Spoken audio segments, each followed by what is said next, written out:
according to CBS News, since 2018, there have been 119 school shootings here in the U.S. Now, it's more than a number. These are people. And that is the highest number among all developed nations. It's a horrifying and heartbreaking statistic that can leave long and lasting effects on students and parents. Right now, we're joined by mental health professional Will Strayhorn. Now, he's here to kind of walk us through the psychological effects of incidents like these and the resources that we have available. Welcome to News 3 at 4, Mr. Strayhorn. Now, I have to begin with this. You know, sometimes people automatically conclude that when you have a shooter like this, that mental illness was involved in this gun violence. That's not always the case. Am I right? Absolutely. And you know, that's actually something that's really trending online right now. We're talking about correlating mental illness with gun violence. And that's not always the case. When someone commits these type crimes, it doesn't necessarily mean that they have a mental illness. Now, it does mean that during that state, some person is having some sort of emotional or mental disparity. But it doesn't mean that they have a mental illness. And when we do this, it further intensifies the stigma and the negative effects that society already has on people who are trying to live with these mental illnesses.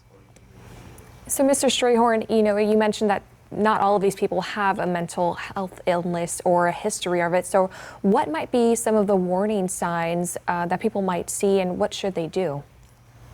Well, one thing that we can do as family members, as friends, as co-workers is notice behavior. And I always say, look at past behavior and the present behavior, some things that you can look out for, or if there's a change in their personality or their moods. If it's someone in your family, such as a teenager, you can always look to see if there's a change in how they're presenting themselves to the world, whether there's a change in dress, a change in the friends that they have, or they're withdrawing themselves from their family and their friends, holding secrets perhaps.